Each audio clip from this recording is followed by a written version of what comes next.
kurang sekarang.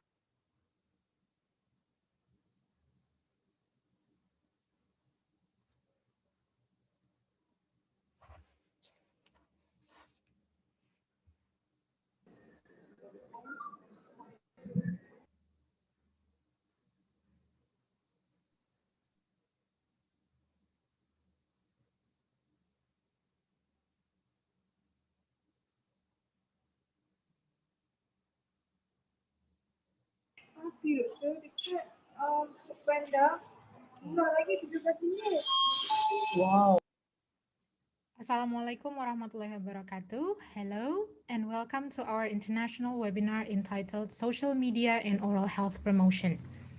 Before we begin, we would like to share a few helpful information. First, you are in a large group Zoom meeting platform. The chat feature on the bottom will be used to ask questions to the speakers throughout the session. We encourage you to ask questions and comments using the chat feature to our panel speakers and to our guest speakers.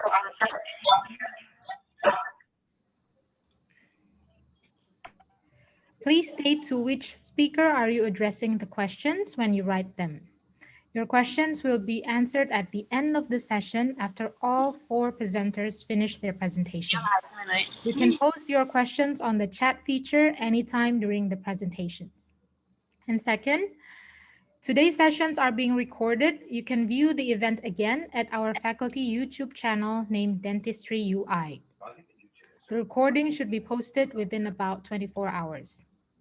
Third, if your connection is interrupted or if you need to leave the event and wish to return, just click on the same link we have given you when you register. We are so happy that you are participating in this event.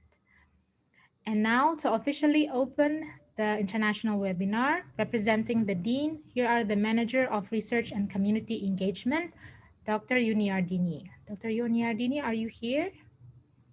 Yes, I'm here, Dr. Melissa. Thank you. Okay, thank you so much for the introduction, Dr. Melissa. Assalamualaikum warahmatullahi wabarakatuh. Hello and welcome to everyone to our event, dear professors, colleagues, dear students and participants of today's event. As Dr. Melissa said, on behalf of our Dean, Dean Linda Kusdani, I would like to welcome you to this international webinar to distinguished speakers and participants. In this pandemic situation, actually we are lucky to be able to invite international speakers who would join us to share their knowledge and experience. Welcome to Dr. Alexander C.L. Holden from the University of Sydney, Australia. Dr. Haslina Rani from our neighbor is actually from University of Kebangsaan Malaysia. And Dr. Pacharapol Samyeng from Naresuan University, Thailand. And last but not least, Dr. Melissa as the host as well as the panel speakers of this event. Thank you so much for accepting our invitation to join this event. This year, with the closed borders in almost every country, students and faculty exchange or mobility is almost impossible to be done.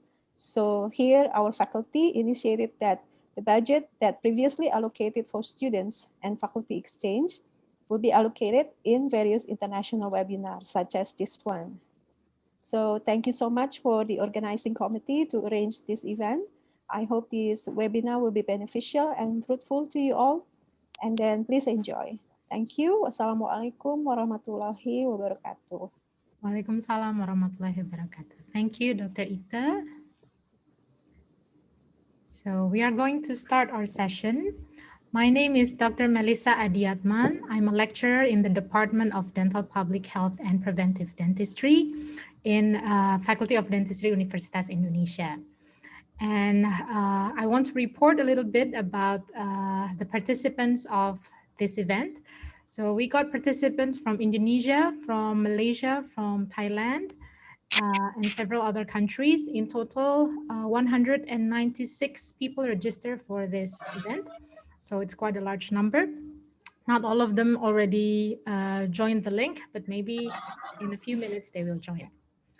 And actually, we are going to talk about the social media and oral health promotion, one topic that is quite trending topic recently, and we are going to have a good use of it in the past, in the future, and in the especially in the COVID pandemic situation. So we're going to start with our first speaker. I'm very happy to introduce her. She's a very good friend of mine. Dr. Haslina Rani is a dental public health consultant and a senior lecturer at the Faculty of Dentistry, University Kebangsaan Malaysia. And she is also secretary of the Malaysian Association of Dental Public Health Specialists. She will talk about the using social media platform in the dental curriculum. So to Dr. Haslina Rani, the time is yours. Okay, thank you very much, Dr. Melissa, for the kind introduction. Yeah. All right, let's just start my session. I'll share my screen here.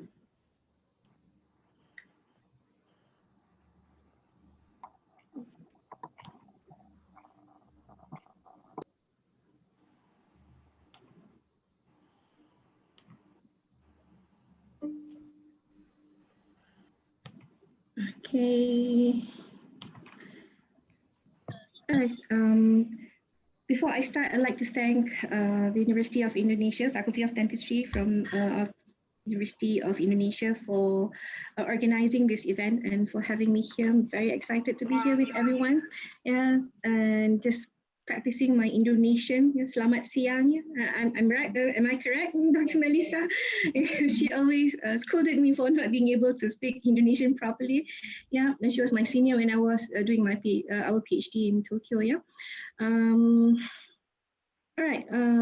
So before I start my presentation, let's go to menti.com because I really like to do some interactive session with my audience. Yeah, I always do that even when I'm doing a face-to-face lecture. And actually yesterday I embedded the menti.com into my slides, but then I practiced and practiced. I did some rehearsals and I found that there were a lot of problems, a lot of issues actually. So the slide, the PowerPoint actually stopped working, it froze, and so many problems. So I decided to remove from my PowerPoint. And let's just go straight to the source. Can you all see my screen now? Please let me know if you can't see the screen, yeah? Yes, we can see. Okay. So let's start. I only have 3 questions. So if you're not used to Mentimeter, you don't have to worry. No need to panic. Just go to any web browser and type menti.com. And you choose the join presentation and use the code 7332109. Wow. Okay, we have 4 people answering. Let's just open this for 10 more seconds, I think. Right? That'll be enough time.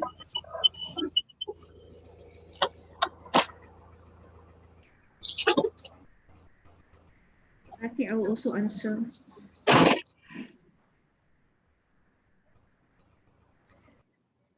This is like a warm-up question because we have 2 more questions after this, yeah?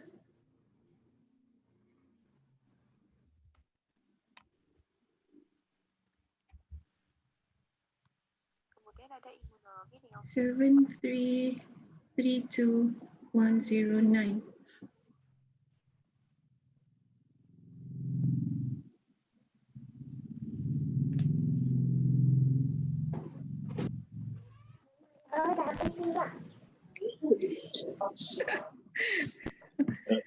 Excuse me, Carla.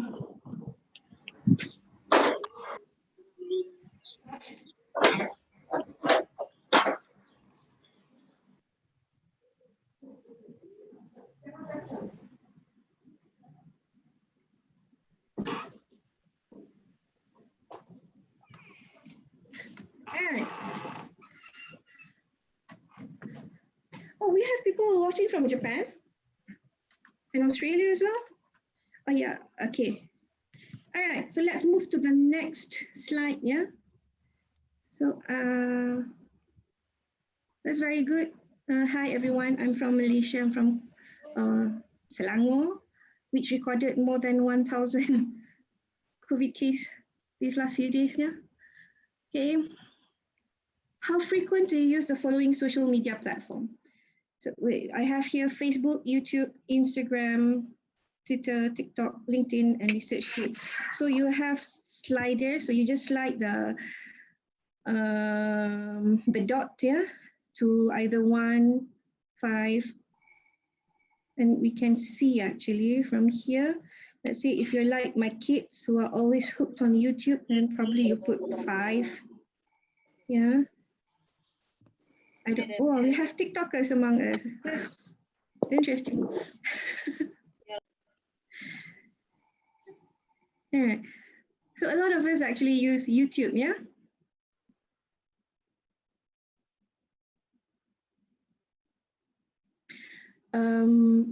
If we look at the number of users, actually Facebook has the most number of users, about around 2 billion, if I'm not mistaken, from the last report. So quite a lot of people on Facebook actually. Okay, but young people like my kids, they don't really like Facebook because they think Facebook is complicated compared to Instagram.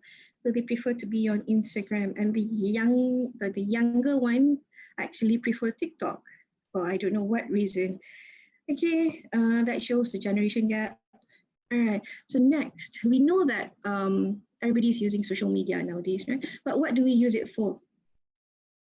And how frequent do you use social media for the following purposes?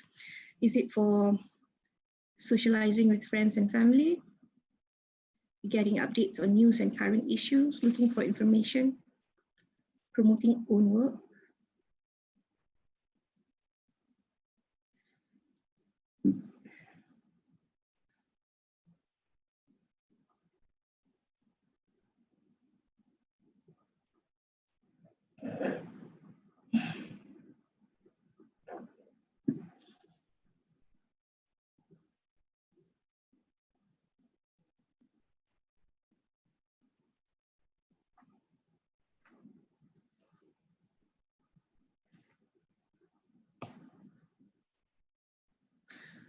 This is actually as expected.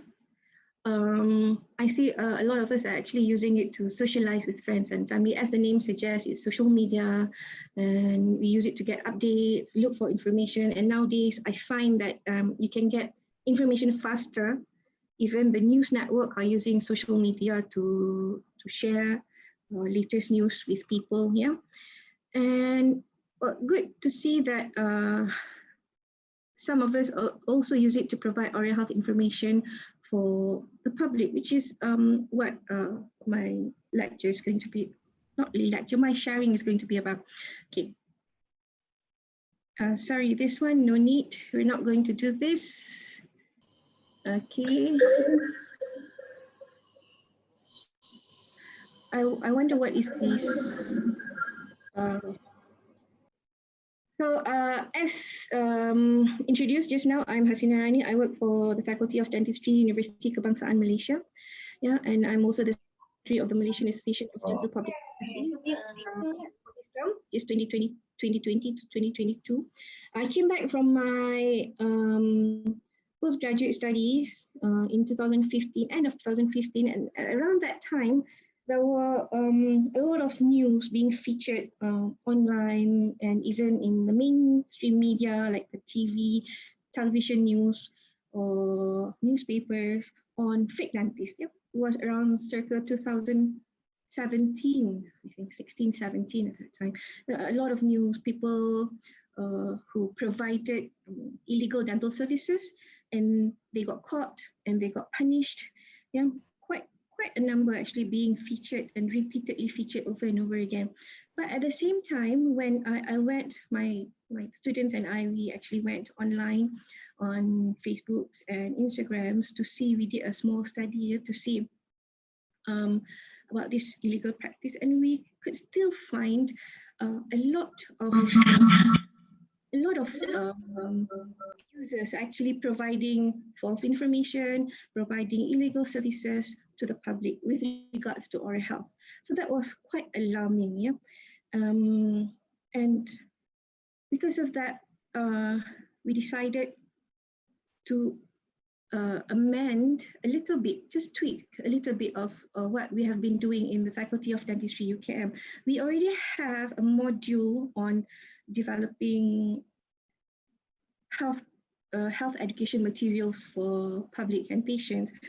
All this while, our patients, when they go for outreach programs, like when they go outside to villages and to the community to do the community service, they will produce their own materials, their own posters or videos. Yeah, but considering at that time, because of the rapid development of social media, and because a lot of people were on social media and they were looking at the wrong places, and we thought that perhaps we should prepare our dental students to be able to use social media as a platform to promote oral health.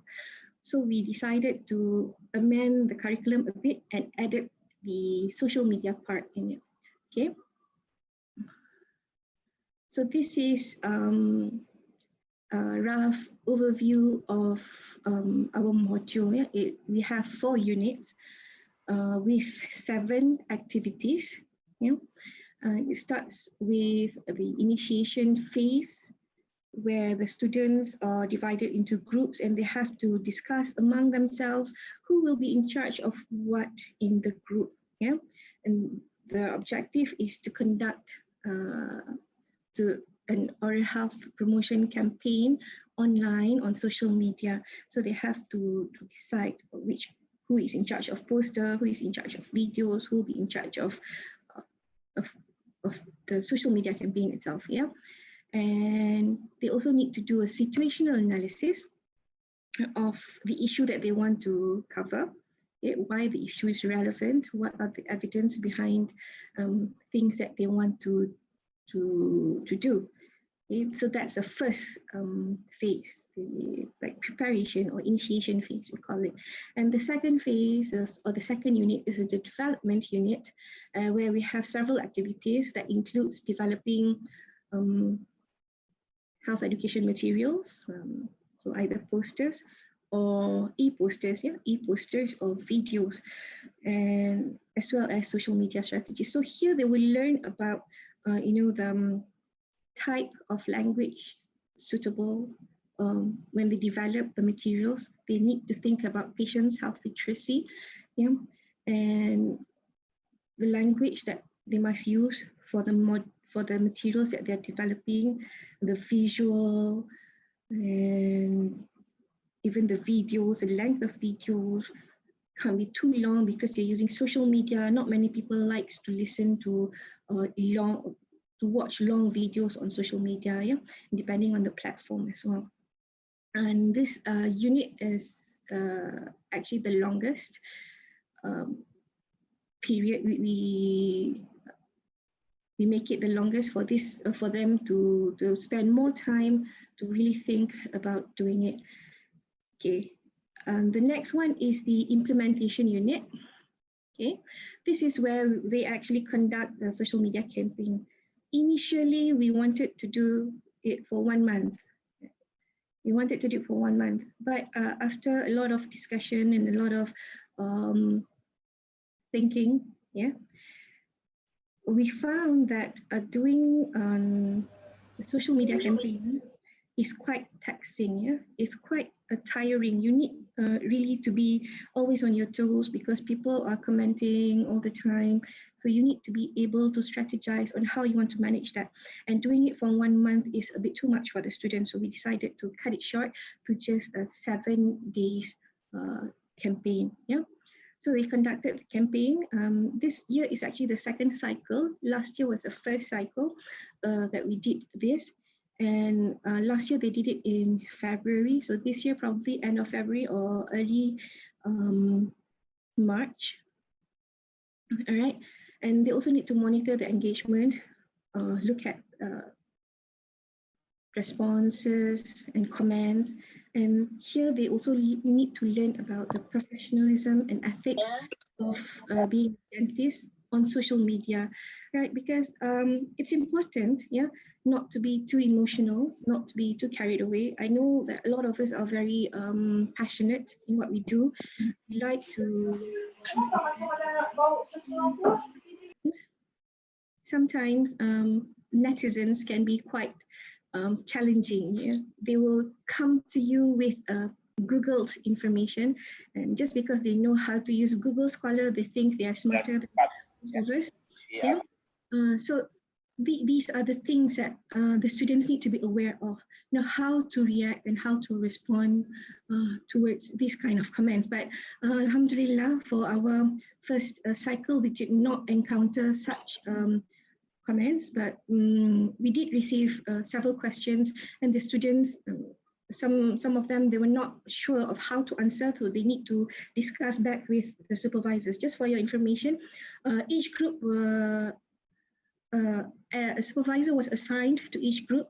The supervisors are lecturers in our department. Yeah, we are all dental public health lecturers, so we had to also monitor the social media campaign that they were doing, so that we know that they're not giving false information and the information is evidence-based and correct. It was quite tiring actually, that 1 week. Yeah, but it was really worth it. Okay, and the last unit is the evaluation unit, where actually this was not conducted towards the end. We had a continuous we are going to do a continuous evaluation from for each activities. Yeah.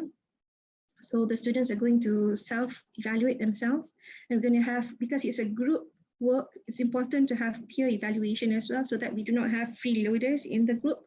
Yeah, and towards the end, the students will do a competition among themselves, and we call in expert reviewers to evaluate what they have done for the project. All right, and last year we had people from various backgrounds, not just dentists. Yeah?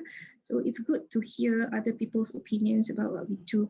And this year, if we can do it a hybrid one or maybe an online one, perhaps I would like to invite everybody here. If people are interested, maybe you can also come and join the students' presentation, so you get to know a little bit of what we do in UKM. All right. Okay. So this is our last year's Instagram campaign. So you can see we did not specify how many posts they need to do. These are all strategies developed by the students group. There's some students, they were so active, they had about 30 posts, like over 7 days here, like this group. And this group only had 15 posts, but they have a lot of followers. Yeah. Okay, so all these materials, the posters here and the videos, were all developed by the students themselves. So please note that these are dental students. They are not professional media students. They are not professionally trained. Well, we do give some tips, you know that, but youngsters being youngsters, if you ask them to do something, they'll be able to do it well, especially when it involves technology. It's really amazing of what our students can do, actually. Yep. And I'll just show you one of the account, yeah, just to share with you. So this is one of the Instagram account of our students, Tooth Avengers. They call themselves Tooth Avengers. I think it's a mashup of the Tooth and Avengers, because they fight for oral health, something like that. Yeah. So the mission was to debunk popular dental myth. That's their concept, the concept behind their Instagram here. And so they created posters here. Although the posters, I think, is more suitable for clinic, yeah, for use in clinic, and not so much for online, but they did quite a good job with the content and all. And they also have an actionability element in their posters, teaching patients how to floss and how to brush. Yeah. And they also created this teaser post, I think, the myth, where they share some certain myths. And let's look at the videos. Yeah, they created 2 videos. I'll just share with you one of the videos. Yeah.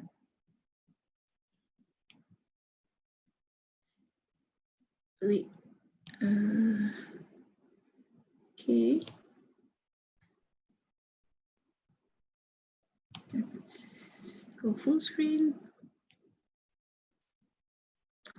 All right.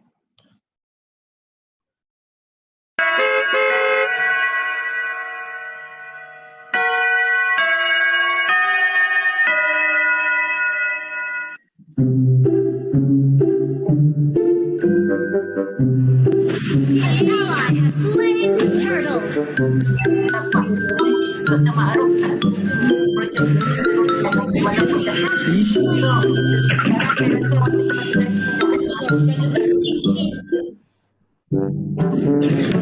No, it's today. The dentist is coming today. I'm so scared. See what I do?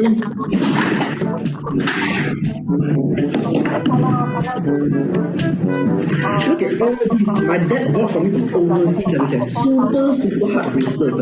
Keep my teeth better. I make my smile shinier. Wow. Wow. Is it true? 400? That's very wrong.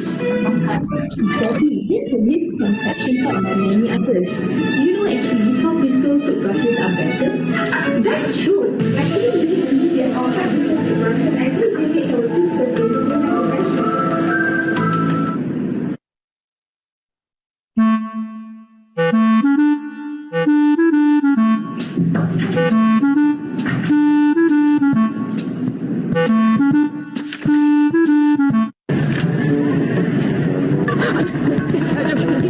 Oh my god! If the gum this easily, you should not brush your teeth anymore. If not, really? They ask you how you are, you just have to say that you're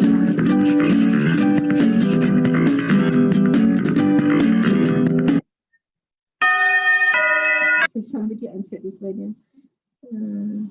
Okay. So that was some of our students' work. If you're interested, you can go online. I think Tooth Languages, they still open their account for people to read, to go and see. Yeah, but Bad Breath Buster has already closed their account, so they made it private, so we can't really see it. Yeah, and that's also one of the things that we shared with the students was when you want to do these campaigns, preferably do it on a different account. Don't use your own private account because we'll never know who is going to be your viewers. Because if you want to make it open, you have to be you have to be prepared for all sorts of possibilities, like, you know, maybe you get some stalkers, you'll get some weird people following you and all that. So these are the things that we need to know when we go online, because that will go to my summary. Even though social media is good, it provides a great opportunity to educate the public on oral health because it's free, it's widely used, and compared to normal advertisement. Yeah, I mean, if you want to buy an airtime on TV, it's going to cost you a lot of money, right? But on social media, and considering that a lot of people are on social media nowadays, so it's a good opportunity for us to also grab and to use it as a platform to educate the public on oral health. And that's why I think it is our responsibility as educators, because I teach dental students. So it is my responsibility and my colleagues' responsibility to teach students how to use social media in a safe and professional manner. And before I end, actually, I just want to share quite a recent thing that happened in Malaysia with regards to social media. Yeah, we have this one case where a doctor who was very active and very passionate about educating the public, and actually while doing so, she got into trouble with some netizens. Yeah, and it somehow turned to be messy, and she got sued. and the case is the first round she lost the lawsuit, and she's bringing it to a higher court. Okay, and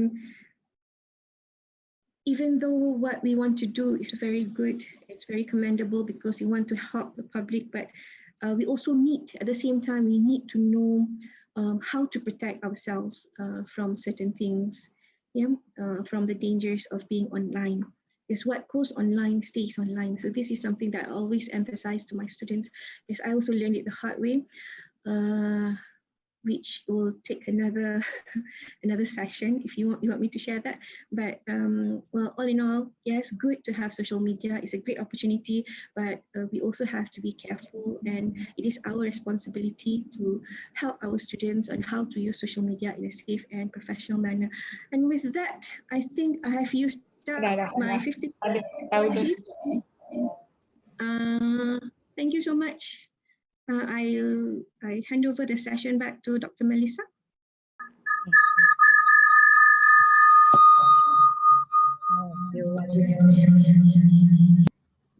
Thank you so much, Dr. Haslina. It was a very interesting presentation. For those who are just joining us, please, if you have any questions for Dr. Haslina, you can write down on the chat feature, and please write down to whom you're addressing your question. We will answer all the questions at the end, after all the 4 presenters finish presenting their materials. So thank you so much, Dr. Haslina. We will proceed. So our second speaker is Dr. Patcharapol Samnil. Okay. สวัสดีครับ Hello, good morning, Dr. Pat. Hello, good morning, everyone. He's also a very good Everyone friend can of mine. hear me? Yes, we can hear you and see you clearly. Okay, thank you very much, Teresa. Okay, I will share my screen first. Okay, wait a minute.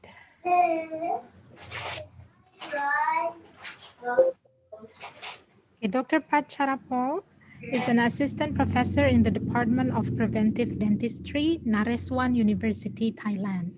So if you're ready, please share your screen, Dr. Pat.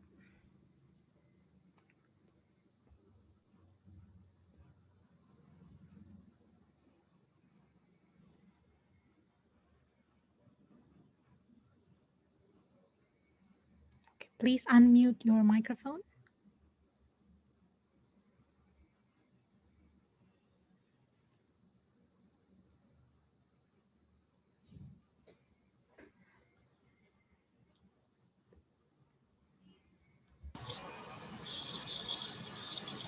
Could you start your slideshow? This is the presenter's view. I have some technical problem. Sorry. Okay.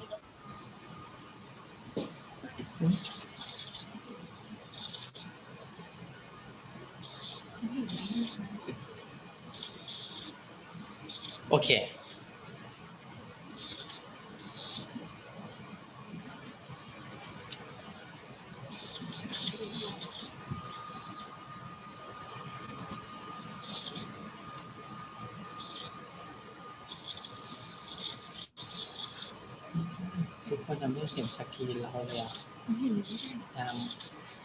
Melissa, can you see my screen?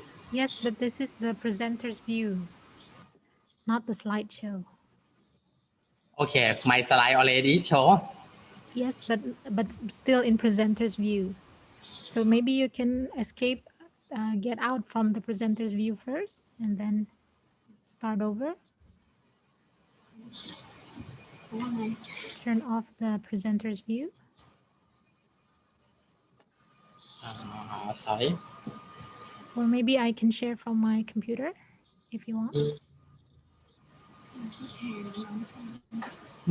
For my computer, I share already, but I will try again. Sorry, everyone.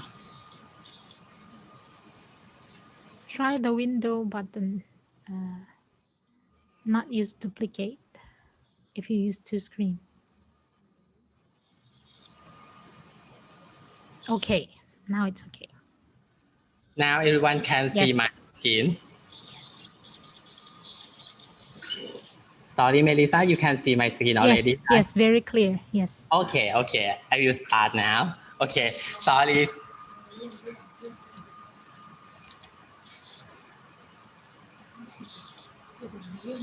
Okay. Okay, today I will introduce myself. Thank you very much, Melissa, for introducing myself. I will introduce myself again.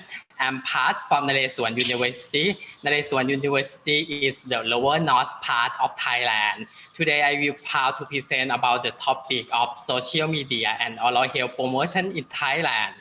But you can see,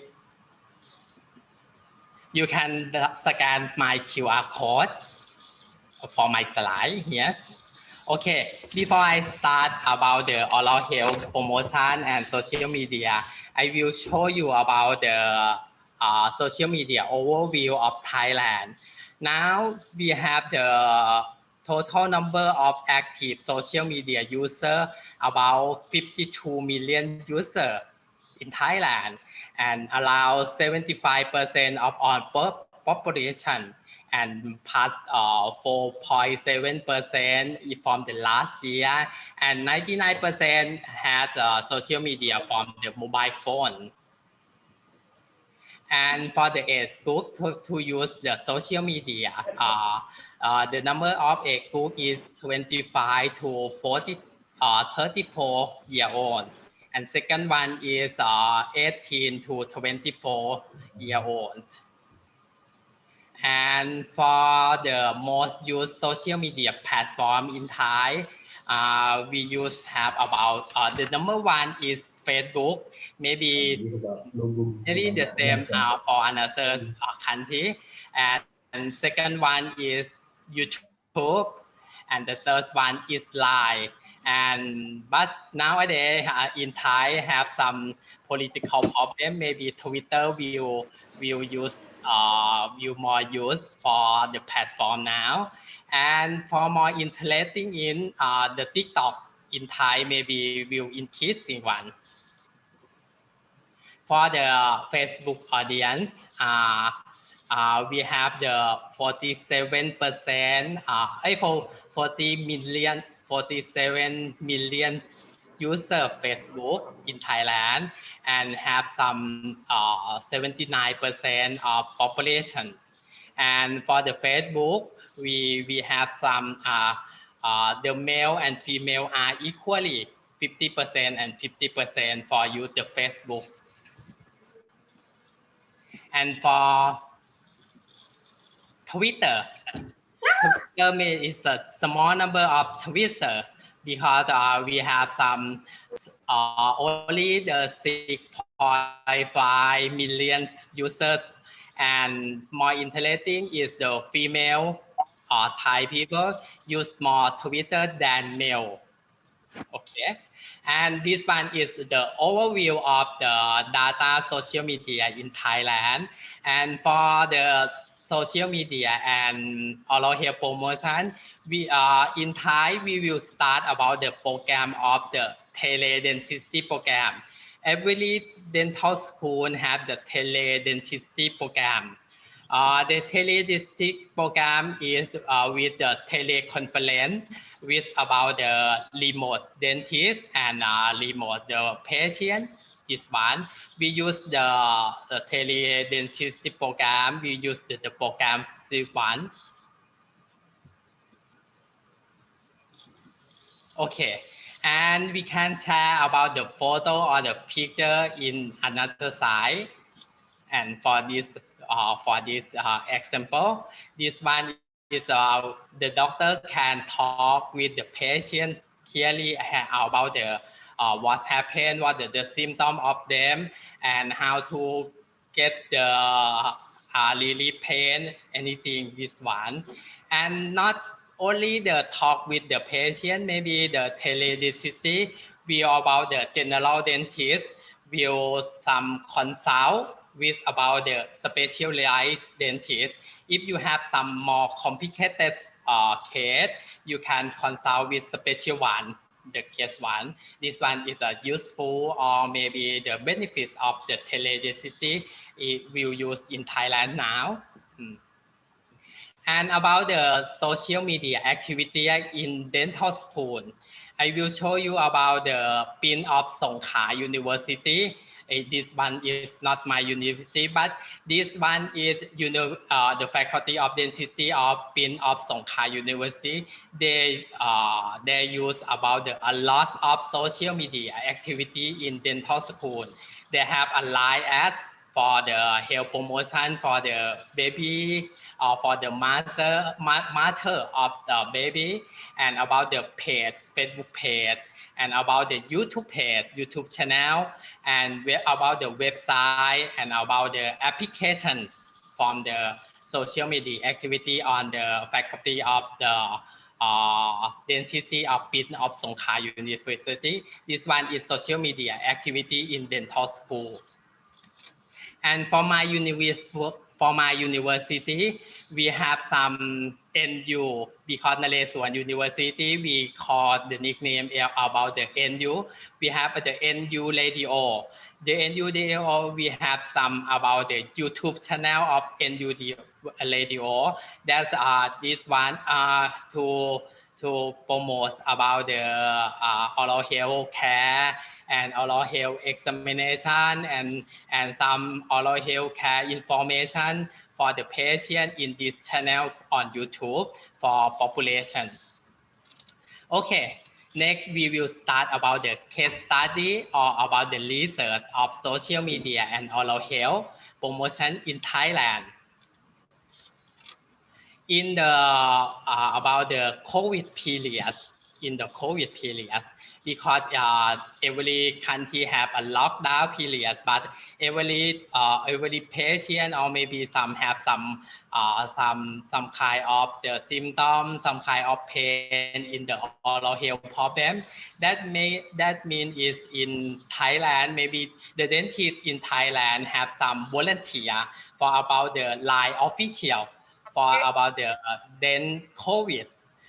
If you have some problem, you can chat with the volunteer dentist for the then COVID period or that time, and still use in this time for the COVID period.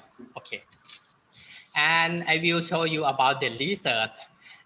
This research is about the effect of the dental health education program via Facebook on knowledge and self-efficacy and practice in dental health care among junior high school. This one is about the quasi implemental because if this one maybe the research is about the have some the control group and experimental group. The experimental group have some information and knowledge in the Facebook, the group for 5 weeks. Every week we share about the knowledge for the school children via the Facebook. And after that, we have some pre-test and post-test about this one. And in experiment group, the mean score of knowledge of the practice of dental health care is significant in dental health care between before and after experimental group. The Facebook media is the one of the channel that affect the knowledge, self-efficacy, and practice of the dental health care in the students. This one is the conclusion of that research. Another research is my research. My research I do about the mobile application development of Caries assessment for adolescents. My student is developed about the ROC, look like the game hit in popular now is ROV, but this one is ROC list of Caries. This one is maybe this one is used for only in Android.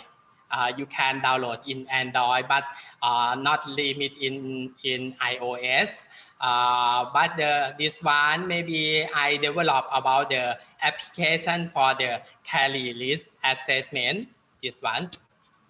The Caries list assessment, this one, we start about the questionnaire After we have finished the questionnaire, we have about the result of the you have some high list, moderate list, or the low list of carry.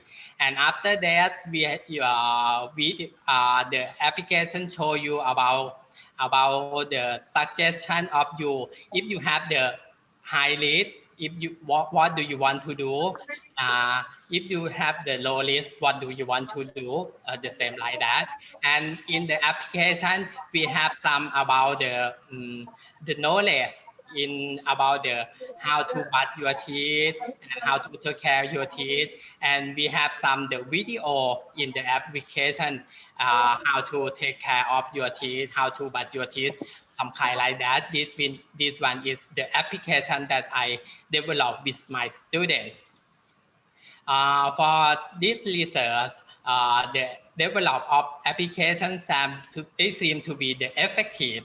It can use to about the access the list of the dental caries to learn about the knowledge and oral health of the basic hygiene instruction.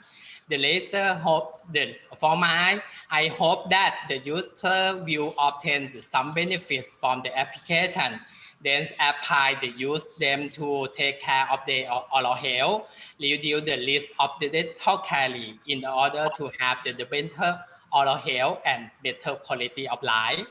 Okay.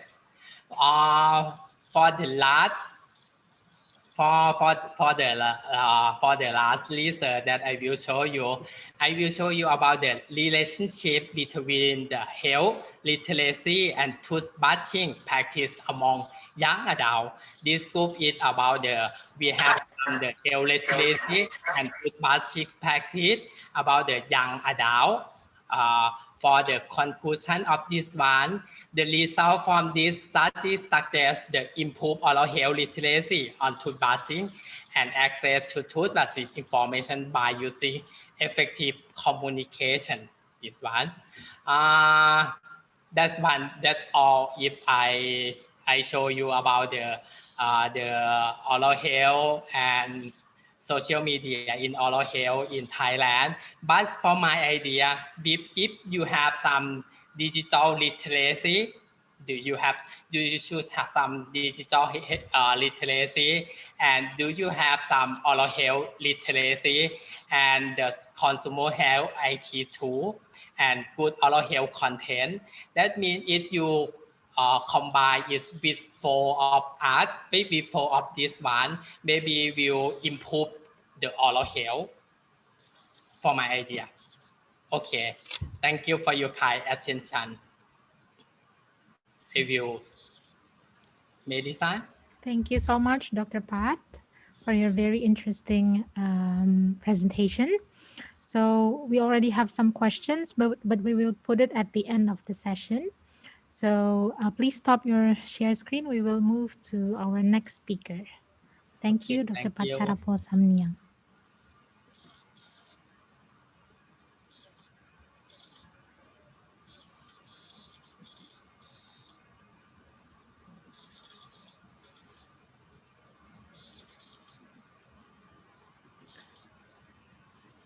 Could you stop your share screen, Dr. Pat? Already stopped. Okay, thank you.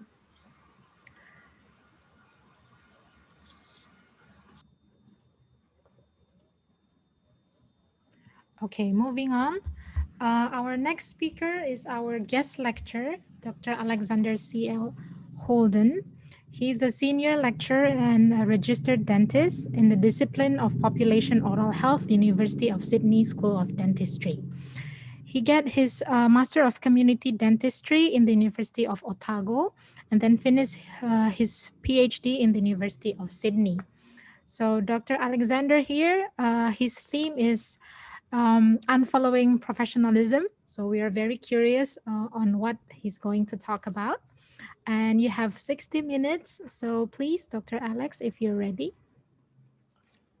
Thank you very much, Melissa. I'm delighted to be speaking to you all today. I'm just going to get my presentation and share it with you all so you can all see my screen. Lovely.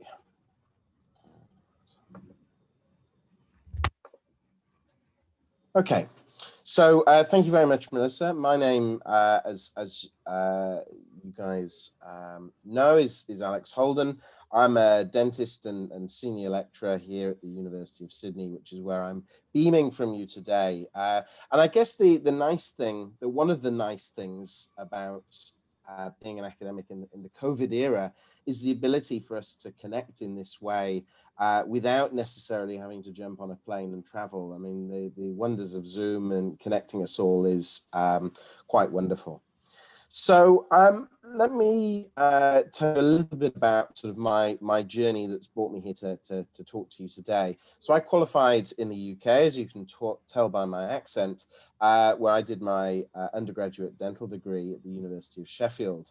And shortly after graduating, I found myself increasingly interested in the legal, ethical, and regulatory sides of dentistry. So I went and studied law at the University of Northumbria.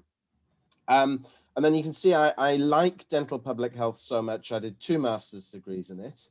And each one of those taught me that I didn't know as much as I thought I did. So every time I think you do a degree, you learn more about what you don't know than what you do. And then top that off with a PhD at the University of Sydney, which is where I'm based now. I'm quite embedded within the profession, so I'm a director of the Australian Dental Association in New South Wales here, and I'm a director of a dental charity that provides clinical care to disadvantaged groups in society. And I also have a role in professional regulation here and with the Dental Board of Australia. So in terms of my research interests, I have a fairly eclectic interest. I mean, one of my main interests at the moment is the impact of commercialism on oral and general healthcare.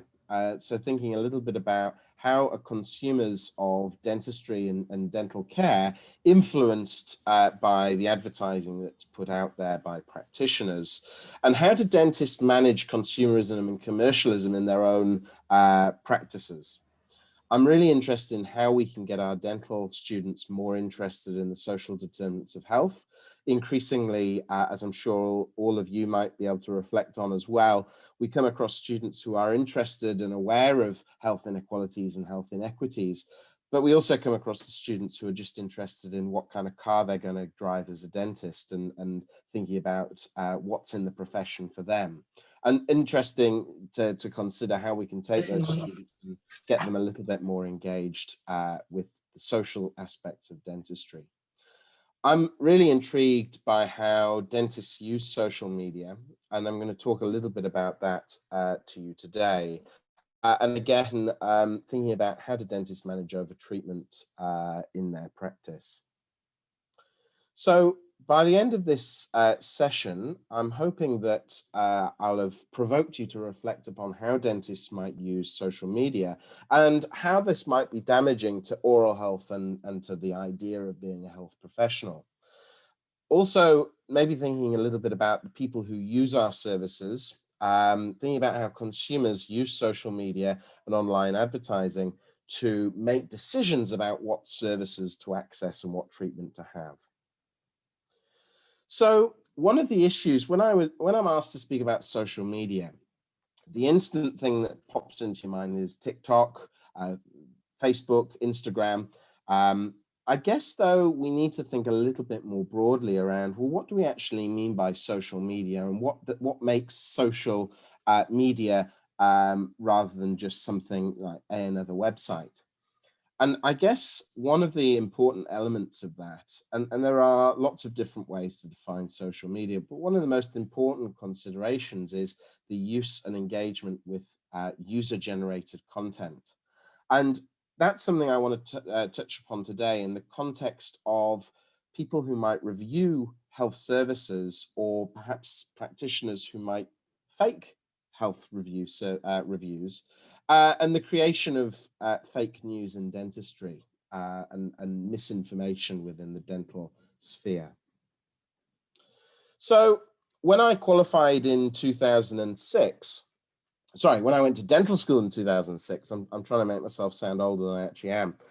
When I went to dental school in 2006, the dean strode out into the lecture theatre to speak to us all about professionalism. And his sort of takeaway message for us was that we needed to be very thoughtful about whether to engage in social media, because it was a potential avenue for us to be seen as unprofessional. Now, if I walked out into the lecture theatre in 2021 next year when our new students start and said the same message, I'd get laughed out of the room, because ultimately society has moved on. Back in 2006, Facebook was only 2 years old, wasn't being used as a mainstream platform. It was mainly being used by younger people.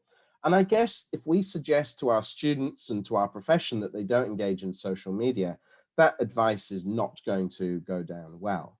It is a disruptive technology. It is now become a way of life, and we don't want to argue against something that as the last speaker mentioned, 75% of the Thai public are engaged in social media. So clearly, it is something we need to be thinking about. The other element of this is if I invite it, let's say all 165 of us on this video call decided we were going to meet up for dinner at some point, and I sent you the name and the address of the restaurant. Most of you would want to see what that restaurant was serving and whether or not there were any reviews of that restaurant, and actually whether that restaurant was any good. You would be very surprised if you typed that name of the restaurant into Google and nothing came up. You'd be almost suspicious. And increasingly, the public are quite suspicious of not being able to find information about health professionals. They want to know about us. They want to be able to vet us before they come to see us. And I'm always amazed when I'm in clinical practice and people walk in and say to me, "Oh, I've looked you up online. You work at the University of Sydney, don't you?" And I find that very interesting, because that's something that I've not experienced before. When we think about e-professionalism, we need to go beyond thinking about, well, just what we used to do in clinic, but now do online as well. We need to think a little bit more broadly and think, well, actually, do the public expect us to be more transparent? Do the public expect us to be more visible? Do the public expect a different standard from us to what they previously have got? One of the interesting elements of social media is the increased accessibility of different forms of media and different content.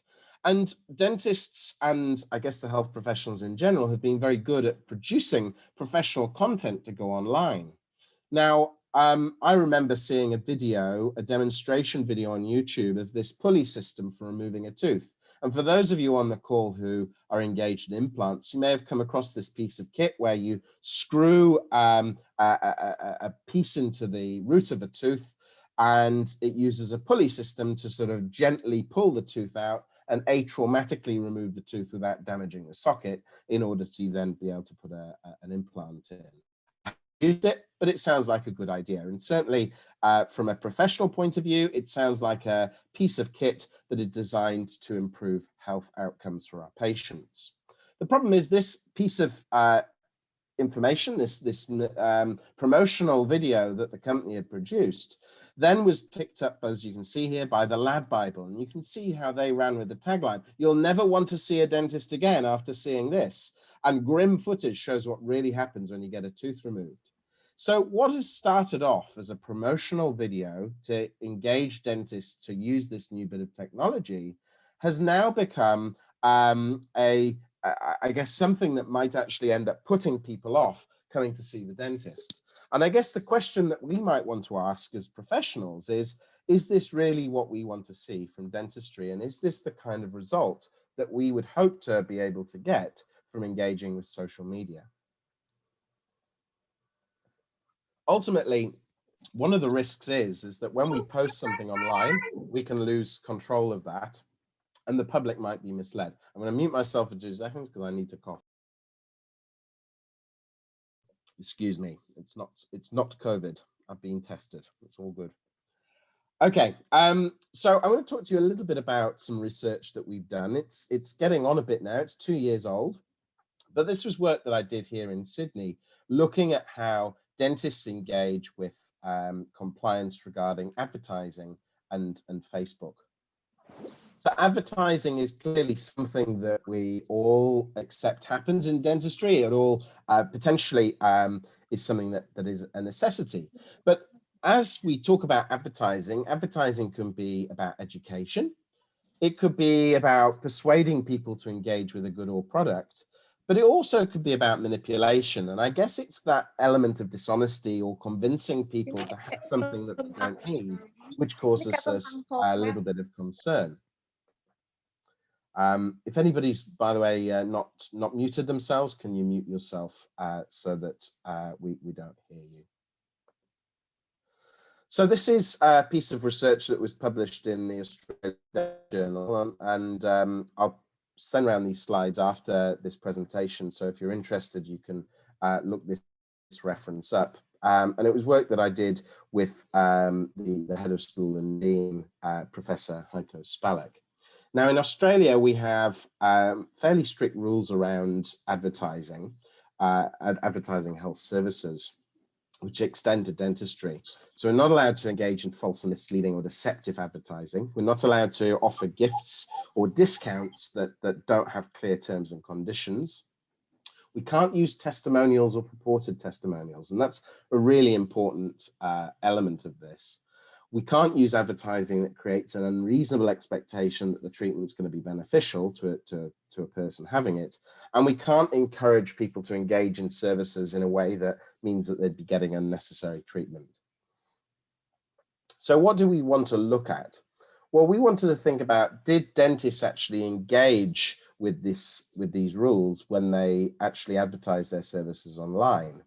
And the Australian Health Practitioner Regulation Agency spends a lot of money and time putting resources together in order to educate practitioners to engage responsibly with advertising on social media.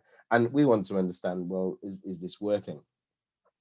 Before we did this research, just to give you a little bit of understanding of the context, there was a huge amount of increasing complaints around advertising. Now, these figures have dropped since this research, which is maybe a suggestion of impact.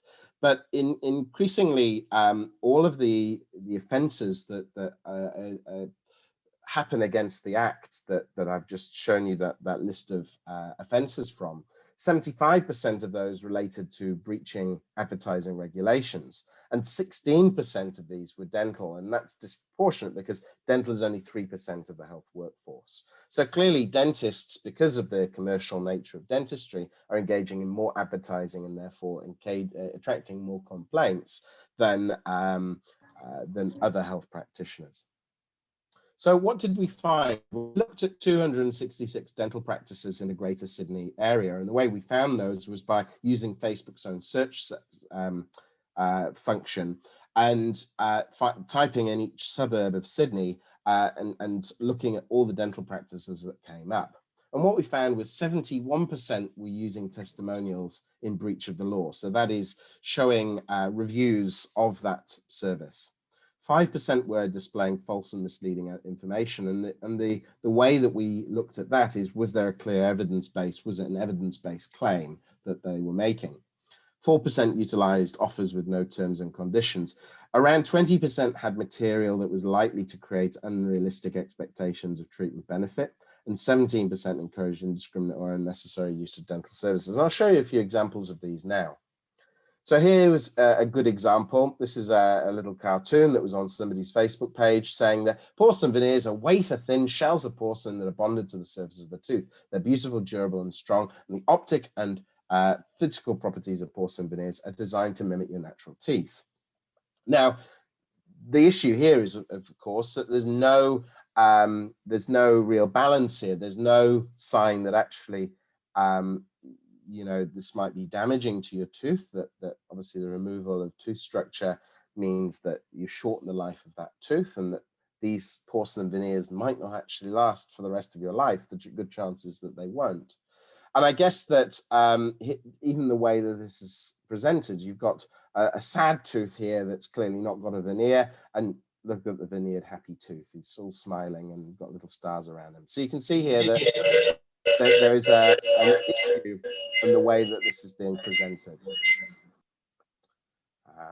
There's a little bit of feedback there from somebody.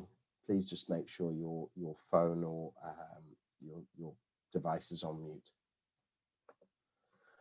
Here's another one, and clearly very topical since we've just gone through another election, but here is the suggestion that a good smile is the reason why you might win a US general election. And I guess one of the more serious elements of this is that it's the association of a straight, white, bright smile with success and wealth and happiness. And no one wants to end up like miserable Hillary, losing an election and having horrible teeth. Here's one of my personal favorites, the idea that you like the dental practice on Facebook and you receive a free fluoride application with your next checkup and clean. Now, in Australia, the use of fluoride varnish, it's a prescription-only medication, so you can only provide that if there's a clinical justification and need. And liking somebody on Facebook isn't, last time I checked, it wasn't a clinical justification to providing treatment. So I guess it's things like this that actually, to my mind, start to demean the professionalism of dentistry and the healing nature and turn it more into being a business. So again, it contributes to this commodification, the idea that dentistry isn't really a health service. It's just like having your hair done or your nails done or something else, another type of components of the beauty or the cosmetics industry, rather than being a bona fide health service. And it contributes to the commercialization and derogation, I guess, of dental professional practice. And I think a lot of dentists who promote this kind of advertising see it as being a victimless crime. But actually it misleads the public, but also damages the professional nature of dentistry, as I've said. I'm going to talk to you now about another piece of research that we've done that perhaps leaves dentists and the way that they're advertising to one side and thinks a little bit about, well, it's all well and good thinking about what we should and shouldn't do with advertising, but how do consumers actually use this advertising to make decisions? So here we can see various different bits of advertising for different services, which actually are a little bit misleading and certainly would give us quite good cause for concern if we were to see them today. So here we go with Coca-Cola being advertised as giving children a better start in life. You should start cola earlier, and that's from the Soda Pop Board of America. And Viceroy's cigarettes, your dentist would recommend that you smoke Viceroys. And I guess the association of healthcare and healthcare advice with products which are unhealthy, now we find that very distasteful, but we also need to think a little bit about, are some of the choices and things that are being advertised and associated with advertising now, are they real cause for concern? So really, I've given you an idea of some of the regulation in dentistry in Australia. But when you think about that in the context of advertising regulations more generally, the bar isn't that much higher for healthcare. You largely, you can't make misleading claims if you're selling a car, for example. So it's not particularly special to say that you can't make misleading claims when you're selling healthcare. So the advertising is largely unregulated, and certainly in context when you think about the birth of professions, and dentistry only really existed as a profession in a formal way, really in the beginning of the last century. So we're not that old as a profession. And when you think about when we started as a formalized health profession, the first code of ethics from the American Dental Association, it's the first code of ethics that we have in the profession of dentistry in the modern era, talks about advertising being unprofessional. Any form of advertising is unprofessional. That's very, very different to the attitude that we have today towards advertising in dentistry in general. We need to ask the question, are the public vulnerable to misleading claims about healthcare when they see them online and in social media? And then when public do come across health advertising, how are they actually evaluating these claims? There's been very little examination of consumer attitudes towards commercial advertising in Australia. And so in this research, what we wanted to do is think a little bit about how they were understanding health services that were available and whether advertising was contributing in a positive way to that understanding or whether it was influencing choices in a negative way. And this research was funded by the Australian Skeptics, which are a consumer science organisation. So we developed a 21-item survey tool to use, and we developed this through qualitative interviewing of health consumers, basically asking them what was important to them with regards to advertising. And so after we validated the survey, we took it forward, and it was sent, it was completed by 1,564 consumers. And these were consumers stratified around Australia based on location and age. So what did we find out? Well, interestingly, we found that 81% believed that the use of the doctor title was a sign of greater levels of skill, knowledge, and professionalism. Now, you all on this call might agree with that actually, if somebody is called doctor, then that is a sign of distinction. And certainly as dentists, we all call ourselves doctor, and that is not challenged. The issue in Australia is that we have no regulation of the title doctor. Anyone can call themselves doctor. So a dentist can call themselves doctor, but also we have various other practitioners who are able to call themselves doctor, and that would not be seen as being unacceptable. And what is interesting is that the public aren't aware of this. We found that 80% of our sample believed that the use of the title was very strictly regulated. So there is potential, even in the way that we're representing ourselves, that patients can be misled by our advice. And it would be very easy for somebody to call themselves doctor and offer advice when actually all they've done, well, they may have not even done any sort of course at all. Interestingly, when people come across health claims, 71% were confident in their own abilities in assessing whether a claim was true or not. But their thoughts were that they were less confident in the abilities of other people in society. And this shows a really interesting phenomenon whereby people tend to be overconfident in their own abilities. And that the more confident you are, will mean that you are more easily duped, because your guide is at less, because you're so confident in your own abilities to spot an untrue claim.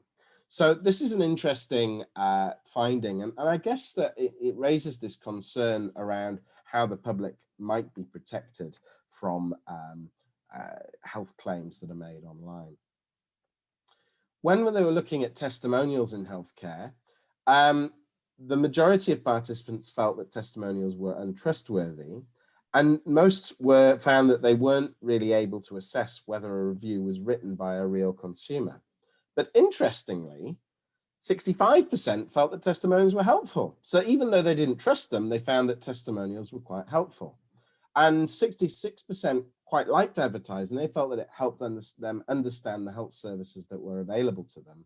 And 58% found that special offers were really positive because they helped participants to save money. When we put this statement to consumers, I feel the advertising of health services shouldn't need to be regulated to a greater extent than other types of products or services because health professionals are untrustworthy. We had 41% disagree versus 36% agree. So actually almost a split down the middle when you consider the people that sort of expressed a very neutral view on this. And what's interesting about this is this, I guess, the dichotomy that we find that actually there are some people that really trust health professionals, and some people are actually starting to find that trust is being eroded. We have quite a number of healthcare comparison websites in Australia, and almost half of participants that we asked agreed that healthcare comparison websites were a trustworthy source of information, versus only 18% who disagreed. And a healthcare comparison website will often have reviews incorporated within it. And it's an interesting finding to see that the public are largely quite trusting of these websites. Interestingly, we've just had the largest of these websites in Australia be fined doctoring reviews and interfering with patient data, and that they were fined in the Federal Court of Australia. So not a substantial amount to have to pay, and being found guilty of publishing misleading patient reviews and ratings. So clearly, the public need to be aware that their trust in these websites, these parties, is perhaps misplaced. So through this research, we kind of started to understand a little bit that the title of doctor may be quite problematic from an advertising perspective. Consumers tend to think that they're better than average. And I guess I can demonstrate this to you all very easily by saying to you, how many of you on this call think that you are better than average at driving? And I imagine all of you who drive will think, yes, I'm better than average. Well, clearly on this call, half of you have to be worse than average. So clearly there is an element in which we tend to be more overconfident and overstate our own abilities. Online reviews are quite difficult for patients to evaluate. And I guess health is a higher stakes endeavor than going out for a meal. You go out for a meal based on a good review and it's not that good. Well, what have you lost? As long as it doesn't make you sick, you haven't lost too much. Whereas if you have obviously, healthcare provided based on an online review or a testimonial, whether that be on social media or whether that be based on another platform somewhere else, that clearly is more problematic. I think we have to be accepting that health advertising is very popular and it is here for good. We probably can't say whether social media as it exists now is going to be around for that long. I mean, you look at something like TikTok, it's rapidly had a rapid rise, and then in America had a huge fall in terms of being seen as being unduly influenced by foreign powers, whether that be true or not. And I guess that we can't say what platforms are going to be around in 5 years' time, but we can probably say that platforms that are accessible and that promote consumer engagement are still going to be around. When we think about health promotion campaigns, we need to compete against commercial interests in healthcare service provision and think a little bit about who we might be competing against in that same space.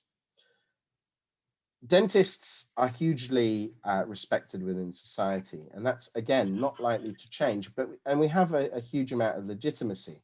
There is a risk, though, that legitimacy can be damaged if we engage in unreasonable advertising practices. We also need to think a little bit about what we're actually saying about oral health when we engage in advertising. Now, this person here has had their smile transformed through orthodontics to look like that. I think we can all agree that through orthodontics is perhaps quite a nice result. But what we should be talking about is that there's nothing wrong with having teeth like this, that not everybody in society needs to have straight white teeth, that actually you can enjoy good oral health by having a mouth like this just as much as this person can, even though it's the same person. But I think you can understand my point here, that we need to think very carefully about what message are we giving as a profession about oral health and what is a healthy smile. Social media is increasingly popular.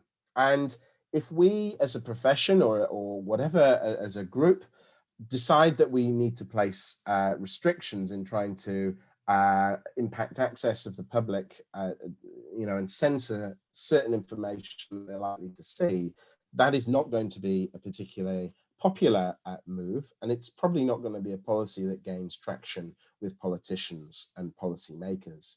So the solution going forward needs to be co-designed with key stakeholders, and that will probably include regulators, but also include members of the public. And I think that's increasingly important, that we think about all of our health promotion strategies in collaboration with the communities who those strategies are designed to empower.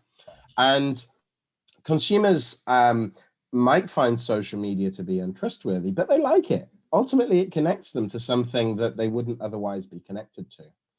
We need to think a little bit about how we can leverage social media better than we're currently doing, because we are second fiddle to large commercial companies who have a lot more resources than we do. And we need to think about how we can engage in social media in a more productive fashion.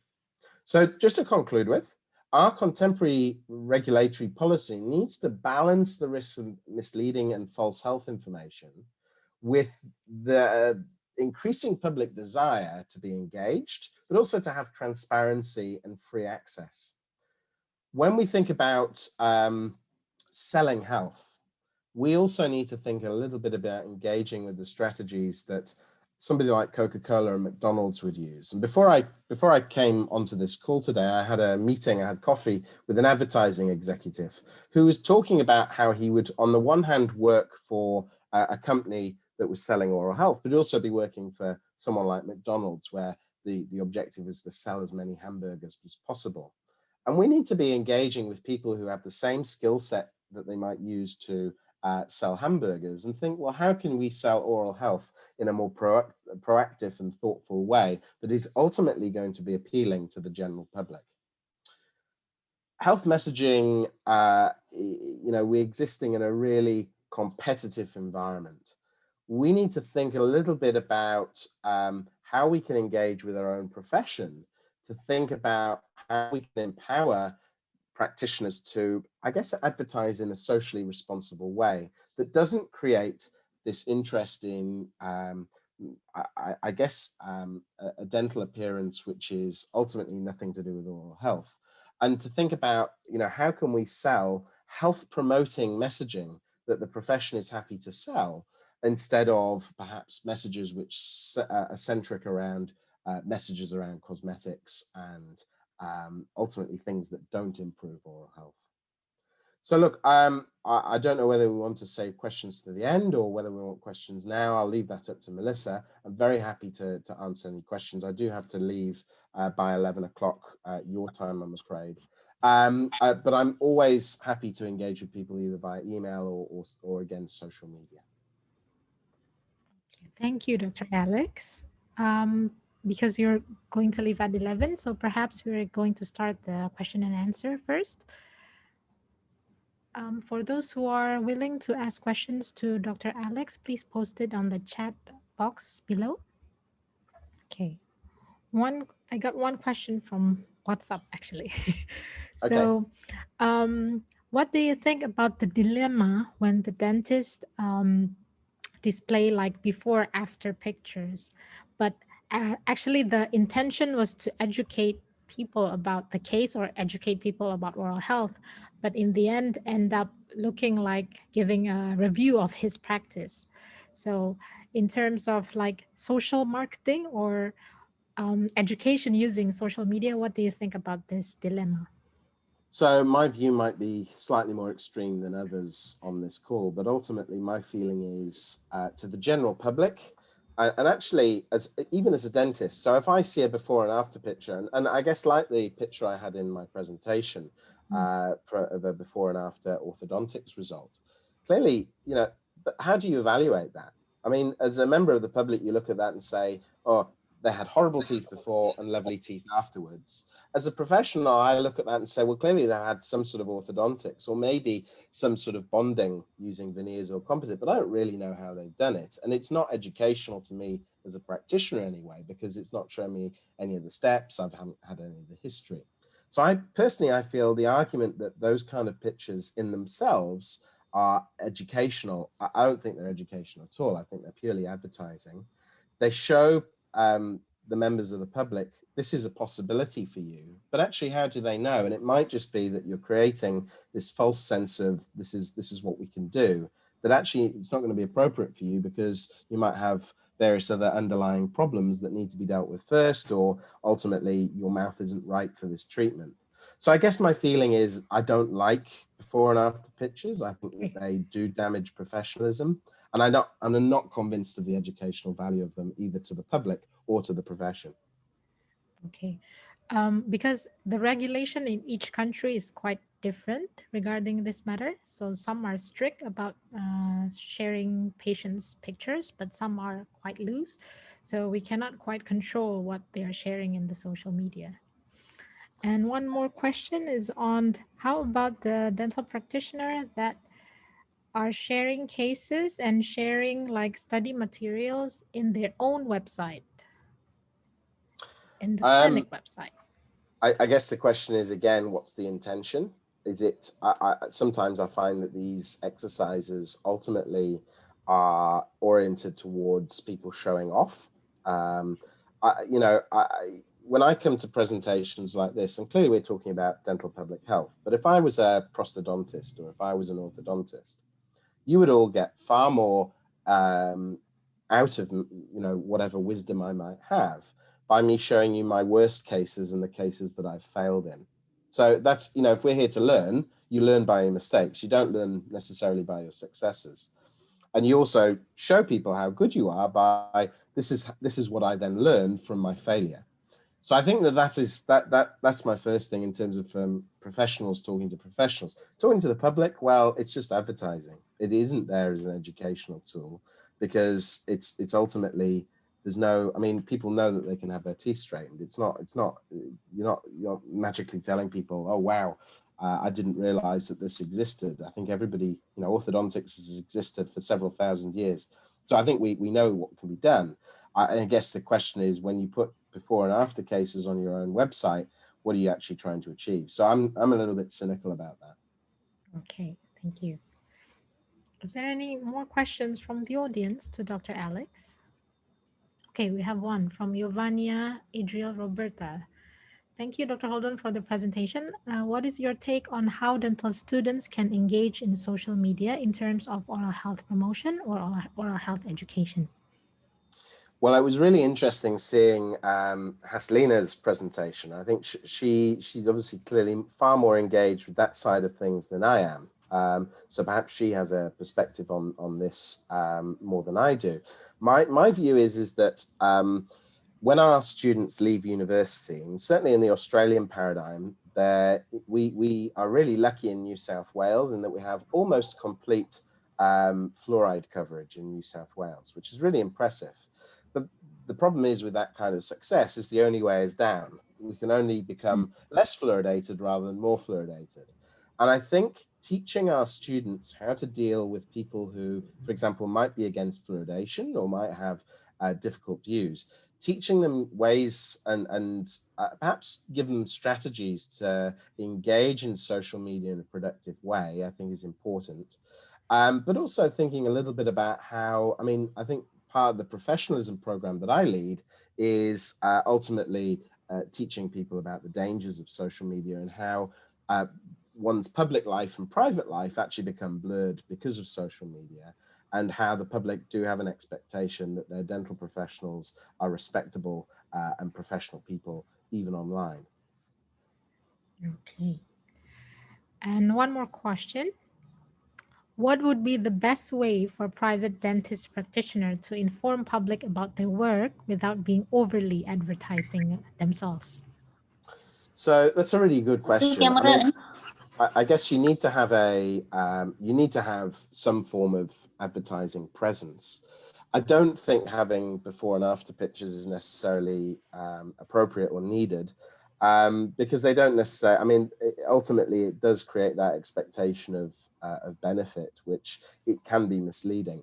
So my feeling is, does your advertising necessarily bring people into your door and get people to say yes to a certain treatment plan? I guess that it's actually more meaningful to talk to your patients and engage with your patients and explain why this is something that's beneficial to them, rather than relying on completely passive advertising that ultimately doesn't help people to get to a decision as to whether that treatment's right for them. So my view would be advertising is fine. It sort of you can say to somebody, look, I offer these services, but really if you want to know about them, come for a consultation with me and we'll have a chat about it.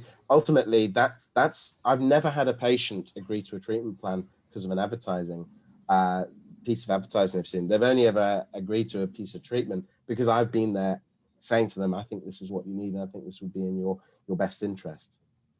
Yes, and maybe before after picture is not recommended, right? I personally wouldn't, but ultimately if your legislation says you can, well, that's your decision, I suppose. So using the perspective from the patient side. And one more question, in terms of professionalism, is it better to use separate accounts for your professional and your private social media activities? I think Absolutely. I think it's applicable for academician also. Yeah, absolutely. Look, I've had patients send me Facebook friend requests, and I've always turned them down. But I've turned them down with a message saying, "Look, thank you so much for showing an interest in me and what I'm getting up to. The best way for you to follow me is through my professional page, which tells you more about the work I'm doing." Ultimately, I don't really want my patients seeing what I'm having for Christmas dinner, or seeing what movies I'm interested in, that sort of thing. I mean, if they're really interested in that, they can ask me when they see, and I'll happily talk to them about it.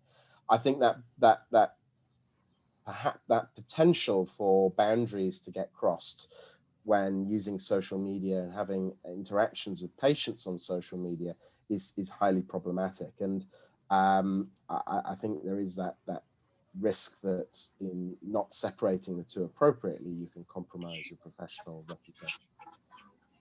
Okay, so 2 accounts is better than 1 in terms of professionalism. I think so, yes. Yeah, the homework is how to manage 2 accounts. That is another burden for you to think of. Thank you, Dr. Alex. Is there any more questions from the audience? You can send me the questions also if you want.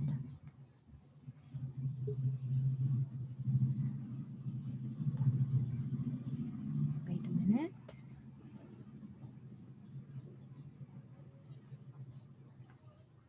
Okay, and one more question, research-wise, do you use like Facebook insight tools or any other social media like engagement analysis when you do your research, when you do your work? So when I use Facebook for research, the only time I've used Facebook has been for recruiting Facebook practices for the first research project that I told you about. I've used Facebook for recruiting participants for other projects, but that's very much using dentist-only Facebook groups. I think I've always got a slight concern around using Facebook's own research tools, because unless you give me more information around their algorithms and the analytics that they actually use, I'm not entirely sure of the validity or the reliability of those. So I guess I haven't used them. My view would be they're fine to use as long as you know what you're using. And I'm not sure how out there that information is. In terms of engaging with people, I always find the more control you have over it, obviously the greater the validity of your method is likely to be. So I guess my concern around Facebook is their algorithm, or are there algorithms, are there the way that they decide what they're going to show people, is that going to impact the research that I'm trying to do? So I guess that would be the way I would think about using Facebook in a research context. It's good for recruitment, but perhaps beyond that, I wouldn't necessarily want to rely on their own analytics and tools. Yes, because I think all types of social media, they have their own analytics tools. So maybe some of or several researchers also use that as a data collection, but I think their analytic system might be different in between social media. So I'm not sure it's quite reliable. And I guess it always comes down to, do you know, if you understand how they're collecting data and you're reporting that, then that's fine. But if you're not aware of that, and if you're just seeing it as an easy way of collecting data, then there might be risks in, how you then can interpret those results. Okay, thank you so much, Dr. Alex. Any questions? You're very welcome. Thank you very much for inviting me. Thank you so much for attending and participating in this event. So we will proceed with last presentation, and then have another question and answer together from all the panel speakers. Thank you so much. And if you have more questions to Dr. Alex, you can send it to his email or social media accounts, like the one in his last slides. Thank you so much.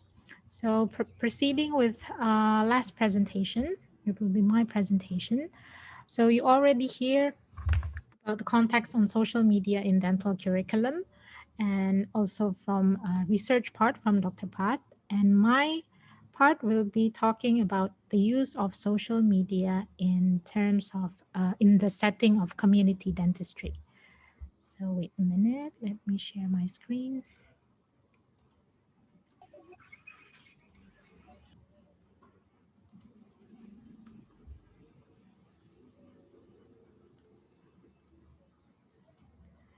Okay. So my theme will be how we use social media to promote oral health in the community setting. This is our own faculty experience during the COVID-19 pandemic. So if we see here the latest update on COVID cases in Indonesia, we have 500,000, more than 500,000 confirmed cases, and we have 65,000 active cases. So it's quite a lot. Especially the cases are concentrated in Java Island, especially in Jakarta City.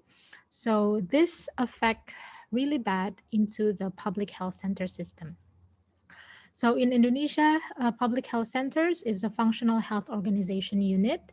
It provides comprehensive and integrated services to the community under its coverage in the forms of basic health services. And it also responsible to build community participation, and it covers promotive, preventive, curative, and rehabilitative services for the community. So after the pandemic hits globally, public health centers in Indonesia are really cautious in giving, especially production treatments, and also they have to stop most of their oral health in the community setting programs. So in that situation, our faculty collaborate with public health centers in East Jakarta. We try to think of the modification on how we can still do the oral health in the community using different platforms than before, and we have to modify how we convey the oral health education to the community. So similar like what Dr. Pat has given, this is a very useful report from Hootsuite, independent company. So in Indonesia, we have 272 million people, and we have 160 million active users of social media. That is 59% of all populations. So this is a huge number in terms of the actual number. And we want to use this social media platform so we can do greater good, actually. So in case of Indonesia, the five most used social media platforms is YouTube, WhatsApp messaging. So different Thailand, they use a lot of Line, but in Indonesia, we use WhatsApp. And then Facebook, Instagram, and Twitter. That is the five most used social media platforms in Indonesia. So based on that, we discussed together between public health centers and Faculty of Dentistry, and we try to gather as much as evidence using the literature, and we conclude that the oral health promotion can still be conveyed using various ways. One is web-based, and then using texting or messaging app, social media, gaming, or other applications. This is one of the example in the collaboration between our faculty and the Public Health Center in East Jakarta. Well, they made a Google site and then put on their activities there and put on some useful oral health education material so it can be accessed freely for those who need it. So why is social media important for oral health in context of community? Because we can use that platform to reach and interact with the people we serve. We can increase their awareness, their health literacy, to teach prevention skills, and then to develop healthy behaviors and to address them, to inform them how to access oral health care. And we can listen about what they think, about concerns, and understand their needs. We can also use it to create and build cases for oral health, advocation, building networks, and also a movement that supports the oral health policy. So in the first part, we have to define what is the goals of using social media. So usually it depends on which platform we use. We have to decide whether the intention are to increase the oral health awareness, the literacy, their oral health behavior, their access to care, or we want to build a wide dental network in our coverage. And then if we want to support any dental movement. And then the next step is to make the social media plan. After we affirm our goals and then we outline the content, we select which platform or which media that we're going to use. We determine our strategy, we implement them, and we evaluate. So in the first preparation, usually we ask the students and we ask the team to do some evidence-based practice by searching the evidence using a lot of very, very good publication. This is one of an example when we want to use text messaging or WhatsApp application to do our health intervention. This is a very good paper, a meta-analysis about efficacy of text messaging-based intervention for health promotion.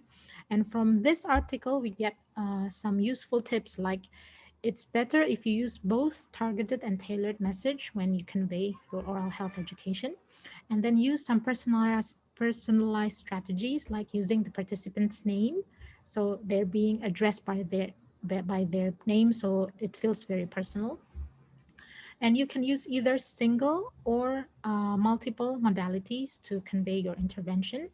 It can be theory-based or not, and it's better if you design your intervention individualized time-wise. So it's better if you convey your messaging in an interval that suits the participants. So not in a fixed manner that suits the team who convey the message. So this is an example that we did, combination of synchronous and asynchronous method when conveying oral health education. We adapt to the new situation by creatively use various online platforms. In this case, we use Instagram. So the students from this team, they designed some series using cartoons and very simple message on what cases you can visit the public health centers to get treatment during this pandemic and other precautions that they have to do before they come to the public health centers. It's easy to understand. It's using very cute cartoons, and it's given in several series of pictures. And after the series of this cartoon, and then they decide to do some webinar on it. And the webinar itself went very well, but we didn't realize that the time, you see, this is conducted at 10 a.m. So it's very close, or it is in the same time while the mothers or the parents are doing the online school. So it's not a good timing. So we can get only less than 50 participants at that time. So we learned something after we did this. And we also using the public health centers, almost all of them, the accredited one, already have an official Instagram or YouTube account. So we can put all of this useful information in their Instagram or their YouTube account, and then give some question and answer if needed, and also use some of the materials to do synchronized or live session with the community. And another example is in Indonesia, you see that the number 2 most used social platform is WhatsApp group. So we use WhatsApp group in the beginning to give several different topics. So we use this platform in a decided interval, and we change the setting of the group that only the admin can post the material. So while we are giving an explanation, we are not getting interrupted by replies from the group participants. So surprisingly, using the WhatsApp group engagement, it is the participants are very active in asking questions and very engaged with the team. So it's one, we are surprised that WhatsApp group can be very useful in conveying oral health messages. And we can also give some polls after they read the content of the education. And then we did some polling. If we do a live session using webinars, which time is most suitable for them? and they answer on a specific time, and we stick to that. And the result is the webinar participants doubled than before. So we can use WhatsApp in the beginning and then still use another platform following the WhatsApp group messaging, and the result is better than before, and it's very useful in maintaining the participation of the group. So we can, this is another example that we did in another public health centers in South Tangerang. So we did an online seminar. So we have like list of schedule, the rundown, what we will do on each hour. And then we changed again the settings so only admin can post the content. And then we did all, according to rundown, all the necessary education material. And then they have to do like pre-test or post-test afterwards. So surprisingly, again, it's very engaging and a lot of questions coming out from the participants, and they feel that they have control of the event and they can participate in the group when the time is suitable for them. So this is why this type of group in Jakarta case or in Indonesia case, it's more useful. And this is another example. The students make some very simple videos they put on their social media on how to brush or how to gargle with mouth rinse. It's easy, and they record it using Zoom, and it's very, very simple to do. So if we do this, what is the payoff? How do we evaluate whether the oral health education is a success or not? So using the social media platform, we can check how many likes and share that we can get. And we can also check the engagement, how we can build a network for followers, and how we can increase the traffic of our website. And also we can observe the mentioned tweets, retweets, or Pinterest, any activities that's been happening in the social media platform. So bottom line is we find a way to create and build social media component that engage, connects, and interact with the people we serve. So another form of evaluation is sending online questionnaire. So for pre-test, post-test, we can evaluate what do they understand the material or not, or whether they need to know another topic, different topic than the one that you've been given. So it's very useful to use like Google Forms, Microsoft Forms, any online forms that you can get, and then you can give it before, during, or after the intervention. So after we did all of this oral health program, did we meet our goals and what works? We observed several things that we think that it's important. First, it is important if you have a social media that intends to educate the community, you have to post on regular intervals, whether it's once a week, once a month, any intervals that you think you need, you have to do it regularly. And then it's important to connect with various organizations so you can get more network.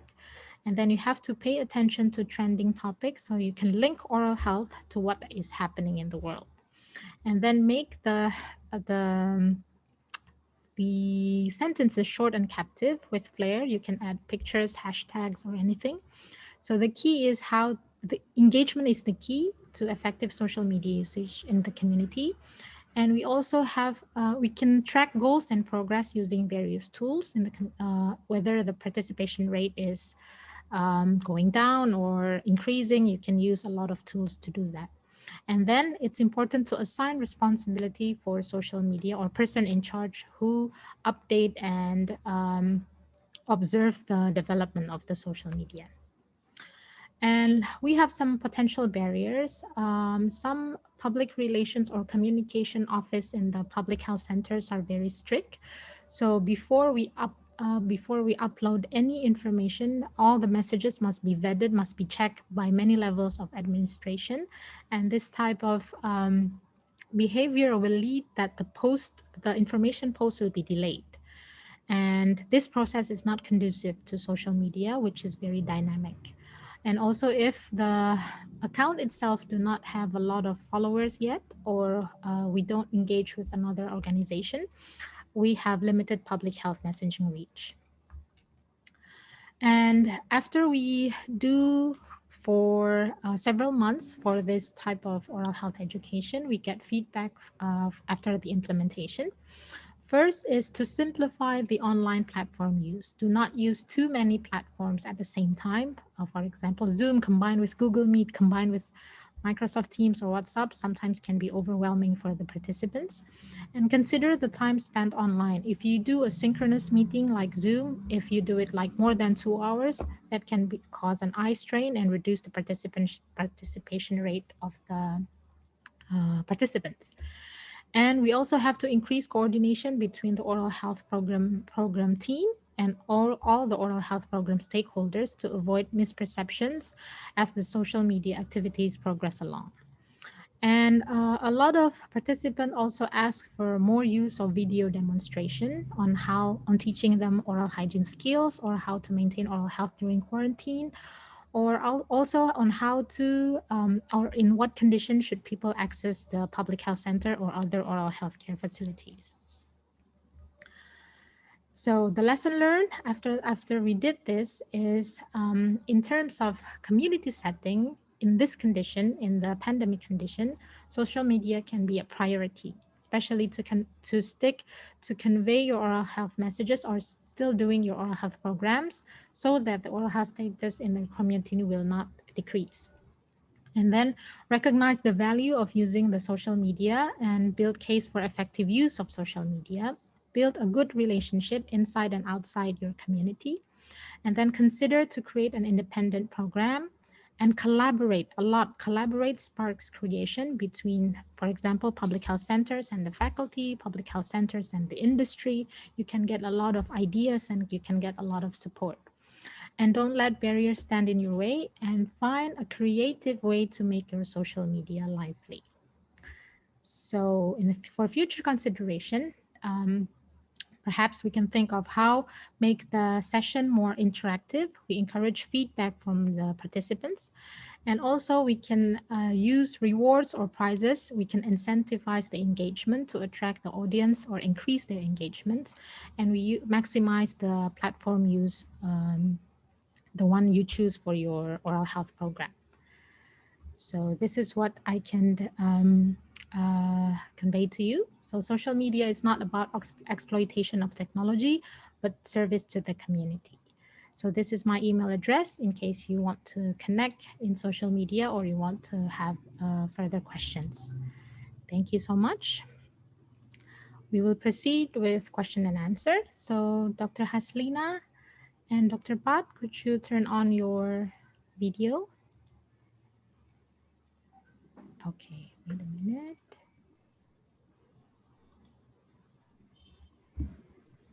We have some questions. First is to, oh, wait a minute. Dr. Pacharapal, I would like to ask about teledentistry. Is it available for Thailand citizen only, or only restricted to the university patient only? The application that you showed just now. Because now we just start the teledentistry, we use in only the university setting only. But maybe if if work and if have some not problem, maybe can use for the hospital and this one. Maybe because start developing for the program for teledentistry now. But now used on dental school. And what platform do you use for your teledentistry? Is it Zoom or to connect? No. Because maybe there's some engineer create the program. The new program from the Chulalongkorn, that means separate for the dental school. Every dental school use the same program that engineer use create and develop that program teledentistry program, but now only used in dental school. Okay, Maybe so if work, maybe I can generate and maybe show you nationally. later. Okay. Thank you, Dr. Pat. And question for Dr. Haslina from Dr. Gita. I would like to ask about the program that you just mentioned in your presentation, how to maintain or monitor the program, and how about its sustainability? All right. Thank you very much for the question, Dr. Gita. That module actually, the campaign itself is just for 7 days, and you have to remember, this is a training module, and we don't really expect the students to maintain the account that they created forever, because as I mentioned, it's very tiring to actually maintain a Facebook page or any social media page for that matter. For our module purpose, we don't really maintain the page after the program ended, but I advise my students to put a disclaimer on their page, saying that this is for educational purposes and it's for their training. This account is created for that purpose and might not be active after a certain time. But during the 7 days, they really took turns to monitor and see what goes on the social media. And the feedback that I got was tiring. I think my advice is, if we plan to sustain a page, we should have a dedicated person for that. And I think I have also seen some people who call themselves as the career or their work as social media manager. They actually get paid for managing people's social media account or company's social media account. And if let's say you run a clinic or you have a professional social media profile and you want to maintain it for a long time, then perhaps you can hire these kind of people to do the things for you, like to monitor the comments, to post regularly, to increase engagement. And you just check with that person from time to time, because to do it on your own, I don't think we can do it. I hope that answers your question. Okay. Dr. Gita, do you want to add something? Okay. Move on to the next question. Wait a minute.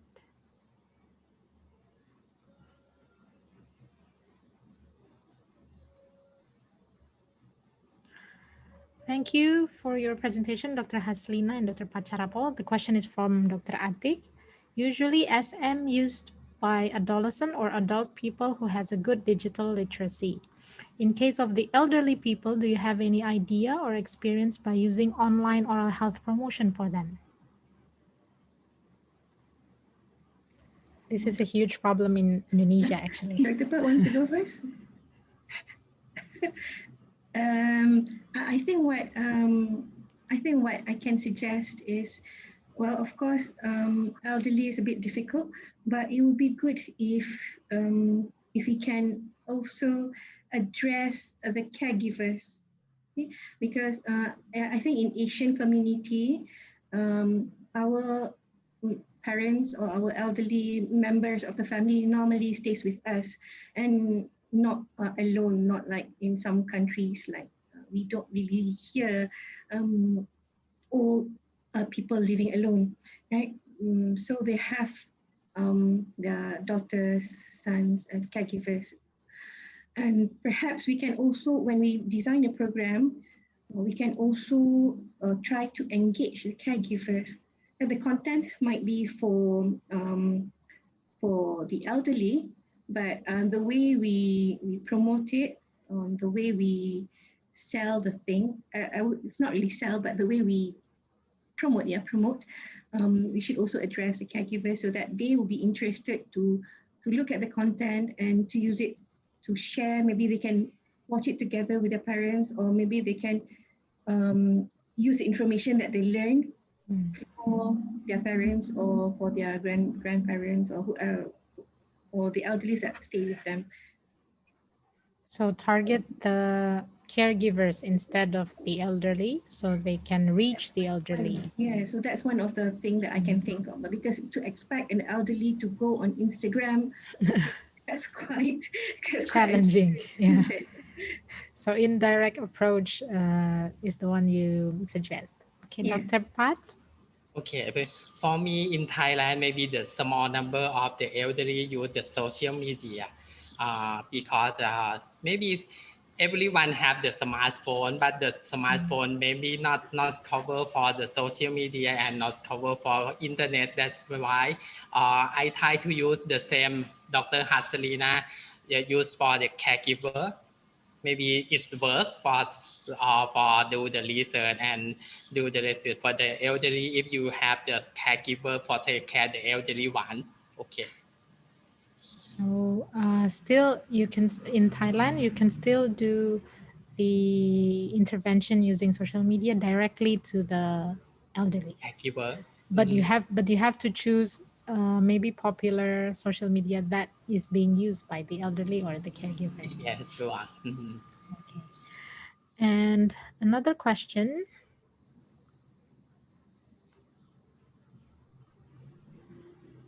You mentioned about something about the risk in dealing with social media. Is there any future plan to overcome this matter? The question is from Dr. Maya Zura. Yeah. For me, I suppose. Yes. Okay, thank you very much for the question. Well, I think the risk will not go away. It will always be there, right? So we need to make sure that we know what risks we are taking by going online. Like I think Dr. Alexander has explained in his lecture about all the risks and the legal implications and the boundaries between professional and personal stuff when you go online. And one thing about online presence is once you post something online, it will stay online forever. Forever. But somebody might have Yeah. screenshot and it will stay. So we always have to have that in mind before going in. And I think if we can have a guideline or a policy that we can abide to, and like in UKM we have a social media policy, and I think it's quite comprehensive on what we're supposed to do, what we're not supposed to do, and all that. And I will use that to when we teach the students. We'll also take into account all these policies and guidelines as well. But to say that the risk will be gone or can be ignored is not.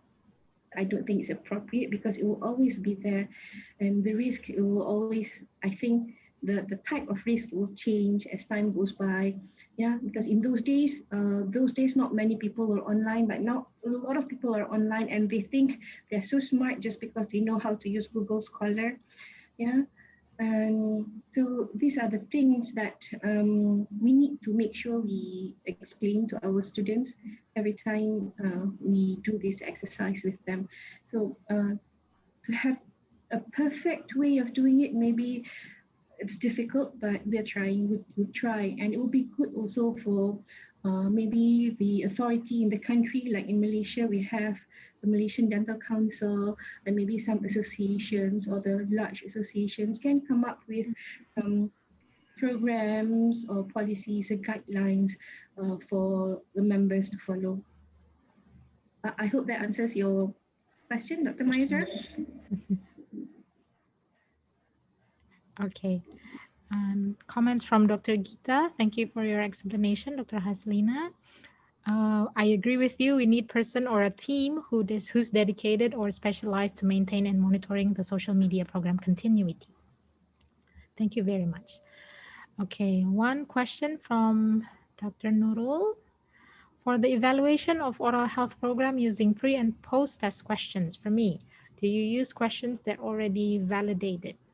So we try to use a published instrument, so the one who already published in the journals, but we translated to Indonesian language, but we didn't do any validation yet because we have to do it quickly after our program. So we just make sure that everything we do, we have some justifications scientifically, but we haven't do any validation or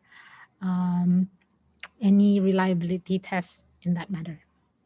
I hope it's answer your questions. One more question for Dr. Pat. Regarding the Caries risk assessment applications that you use, is it already, because it's already in the Thai Play Store, right? So you can download it. Is a lot of dentists or dental students download it? Is it popular between the oral health practitioner? Because I the limited of this application only can use in Android, not can use in iOS. The Android system is a Samsung, Huawei, or something like this. Android, maybe iPhone cannot use this one. Maybe if the have the adolescent have some only Android can use this one. Maybe I will develop more for use for the iOS platform now, and maybe I generate to the high school in Pisanur in the lower north of Thailand now, and they will use and check by themselves first. Okay. So the application can be used by lay people, not exactly by oral health professional. Pardon? So the application can be used by other people, not have to be a dentist or oral health professional. So it's easy to use. I develop for the maybe the population use, not the professional use. Okay, so you use a very easy language. Yes. Okay. And response from Dr. Atik. Thank you, Dr. Haslin and Dr. Pat. Actually, we already tried to approach the elderly by using mobile phone text message. No reply. It's hard to engage them to keep intense in the program. So it is a good idea to involve the caregiver as well to enhance the benefit of the program. Thank you. Okay. Is there any more questions from the audience? Thank you for being very active in the discussions. If not, that we can conclude our session today. Thank you so much for participating in this international webinar. And Faculty of Dentistry Universitas Indonesia still have a lot of webinars until end of the year. So please stay tuned and stay participating in our events. Thank you so much. Assalamualaikum warahmatullahi wabarakatuh. So we will take group pictures. So for the speakers, please stay on. Wait a minute. Okay. Look at the camera. 1, 2, 3. And for other participants, please turn on your camera. We will take all of the group pictures together. Thank you so much for joining us 2 hours straight. Okay, we will take for the first page. Dr. Chua Hyun Fen, are you joining us? Okay, 1, 2, 3. Okay, next page. We have 5 pages. Wait a minute. 1, 2, 3.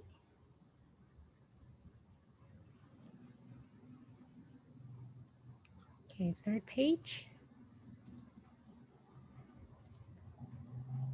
Dr. Gilang, are you joining us? 1, 2, 3.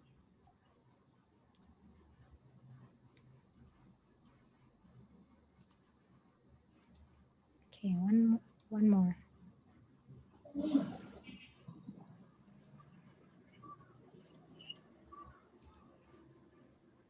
Last one.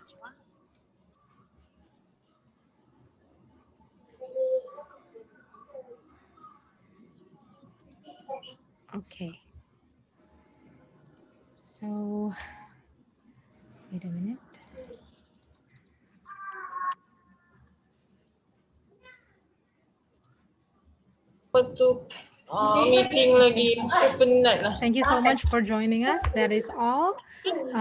It's the end of our international webinar. Within 24 hours, the recording of this session will be available in our YouTube channel called Dentistry UI.